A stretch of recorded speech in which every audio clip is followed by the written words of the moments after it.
Red టీవీలో మీ వ్యాపార ప్రకటనల కోసం ఈ నంబర్ని సంప్రదించండి 6281747728.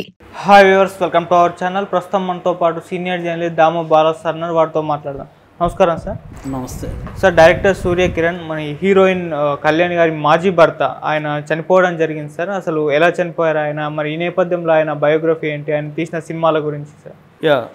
దర్శకుడు సూర్యకిరణ్ ఆయన చనిపోయారు.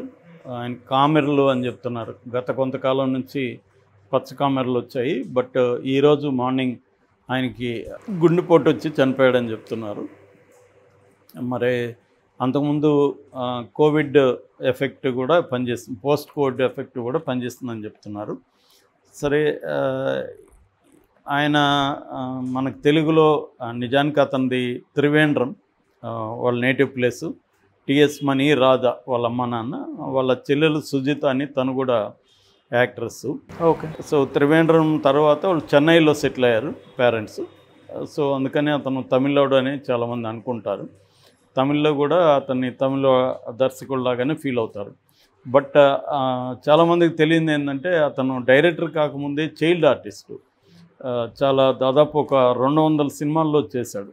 స్నేహికన్ ఓర్ పెన్ అని ఫస్ట్ చైల్డ్ ఆర్టిస్ట్గా 78లో మలయాళంలో యాక్ట్ చేశాడు.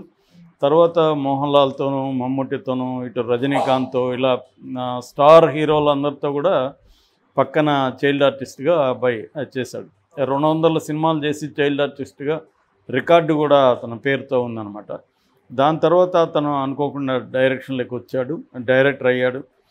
ముఖ్యంగా అతను పాపులర్ అయ్యింది వచ్చి సత్యం. అంతకుముందు రాజుబాయి అని ఒక సినిమా తీశాడు, కానీ సత్యం మన అతని పేరు సుమంత్, నాగార్జున మేనల్లుడు సుమంత్తో హిట్ అయింది. అది అప్పట్లో మంచి పేరు కూడా వచ్చింది. డైరెక్టర్గా కూడా చాలా రివ్యూస్ కూడా, డైరెక్షన్ కూడా మంచిగా మెచ్చుకుంటూ వచ్చాయి. దాని తర్వాత కళ్యాణి, ఆమె పాపులర్, ఆమె వీళ్ళిద్దరు పెళ్లి చేసుకున్నారు.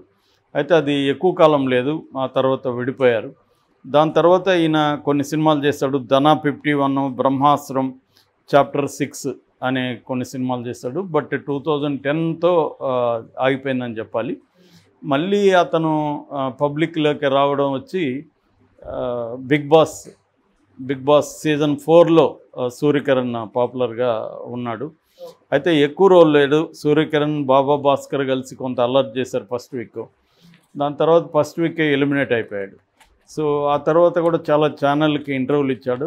అప్పటి నుంచి కూడా 2020 తర్వాత అతను పెద్దగా కనబడలేదు. నిజానికి బిగ్ బాస్ తర్వాత అతని కెరీర్ బాగా మళ్ళీ పుంజుకుంటుంది అనుకున్నారు.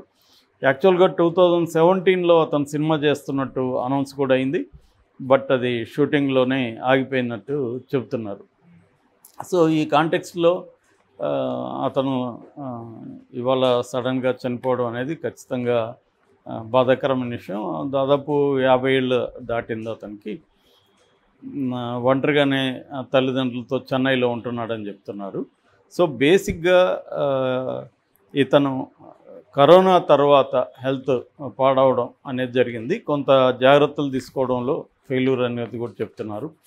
ఎందుకంటే అతను ముందు నుంచి కూడా కొంత ఒబేస్గా ఉండడం అవన్నీ ఉన్నాయి.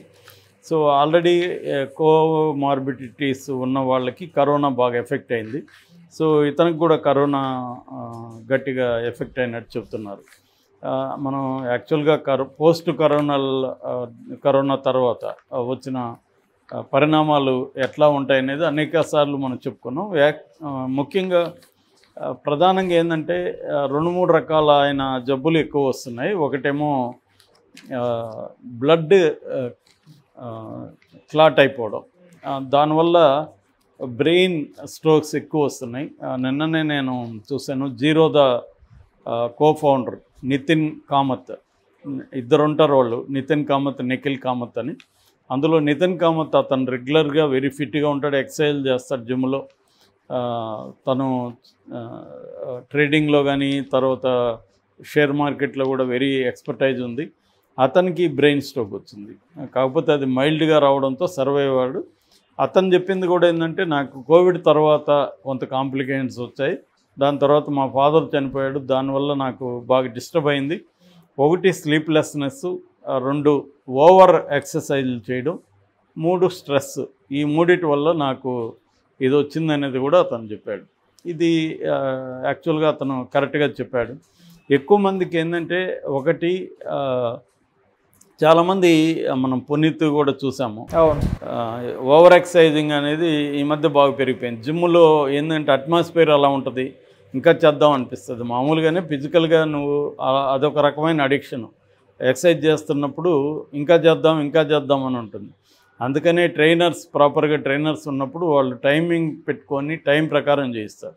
కానీ ట్రైనర్స్తో కూడా ఒక ప్రాబ్లం ఏంటంటే వాళ్ళు మనల్ని ఒక అడ్వర్టైజ్మెంట్ లాగా క్రియేట్ చేయడం కోసం మనల్ని 6 ప్యాకులు తెప్పించడం ఇవన్నీ చేస్తారు. ఆ మధ్య కూడా నాకు తెలిసిన ఒక అతను అరౌండ్ 50 ఏజ్లో 6 ప్యాక్ వచ్చింది. అతను అంతకుముందు లావుగా ఉండేవాడు, ఒకసారిగా 6 ప్యాక్ రావడంతో కంప్లీట్గా షాక్ అయ్యారు అందరూ అతను చూసి. ఆ ట్రైనర్ కూడా అతన్ని బాగా ఎగ్జిబిట్ చేశాడు, 50 ఇయర్స్లో కూడా 6 ప్యాక్ వస్తుంది. నిజానికి అతనికి ఏ రకంగానూ 6 ప్యాక్ లైఫ్లో అవసరం లేదు. కానీ అదొక నిజానికి వాళ్ళ అబ్బాయిని తీసుకెళ్ళి జిమ్లో చేర్పించడానికి వెళ్ళాడు ఇతను.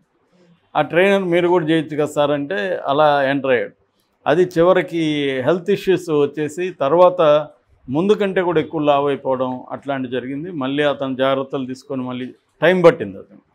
అంటే అతను చెప్పింది కూడా ఏంటంటే అదొక మిత్, 6 ప్యాక్ అనేది ఒక మిత్ అది.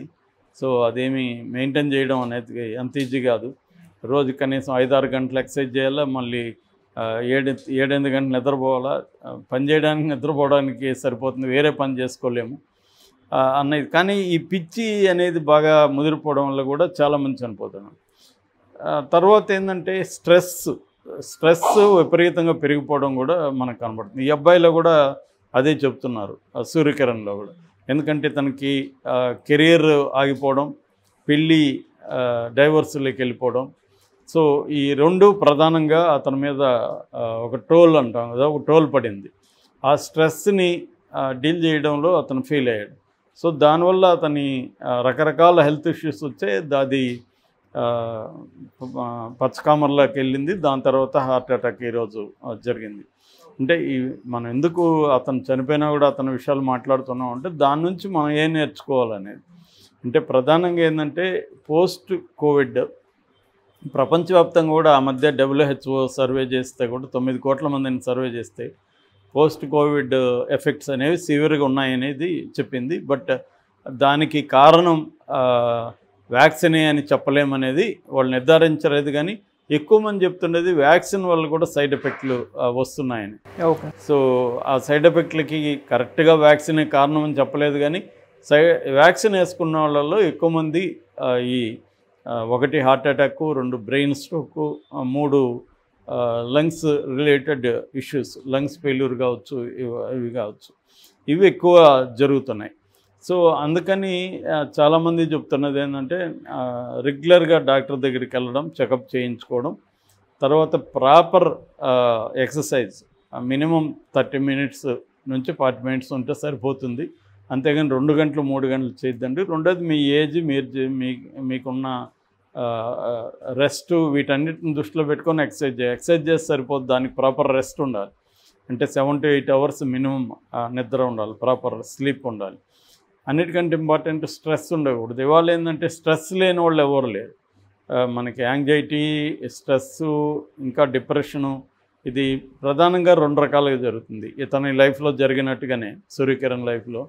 ఒకటి మన కెరియర్, రెండోది పర్సనల్ రిలేషన్షిప్స్. ఈ రెండిట్లో స్ట్రెస్ పెరుగుతుంది.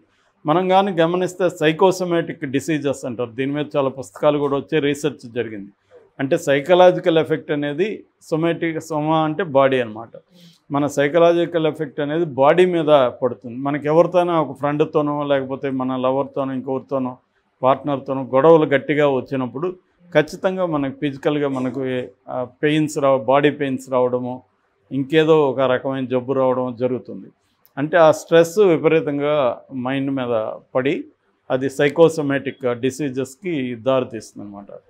సో అందుకని మన కెరీర్లో లేదా రిలేషన్షిప్స్లో వీలైనంత పీస్ఫుల్గా రిలేషన్షిప్ ఉందా అనేది చూసుకోవాలి. కెరీర్ని కూడా వీలైనంత ఛానలైజ్ చేసుకోవాలి. కానీ ఓవర్ బర్డన్ పడుతుంది కెరీర్లో. ఓవర్ అవర్స్ పనిచేయడం, ఇది కూడా ఒక అడిక్షన్ లాగా అయిపోయింది. అంటే డబ్బులు సరిపోదు, ఎంత సంపాదించినా ఇంకా సంపాదించాలి. సో ఇది పెరిగిపోయింది అన్నమాట. సో ఈ సూర్యకిరణ్ ఎగ్జాంపుల్ నుంచి కూడా నేర్చుకోవాల్సిన ఏమంటే, మన కెరీర్ని, మన పర్సనల్ రిలేషన్షిప్స్ని ఎలా బ్యాలెన్స్ చేసుకోవాలి అనేది ప్రధానంగా చూసుకోవాలి. దీనికి మన వల్ల కానప్పుడు మనం సైకాలజిస్టుల సహాయం కానీ సైకాట్రిస్టుల సహాయం కానీ తీసుకోవాలి. అది తీసుకోకపోతే ఏమవుతుందంటే మన క్రైసిస్ని మనమే డీల్ చేయలేక హెల్త్ డేంజర్లోకి వెళ్ళిపోతాం. Okay sir, thank you so much sir.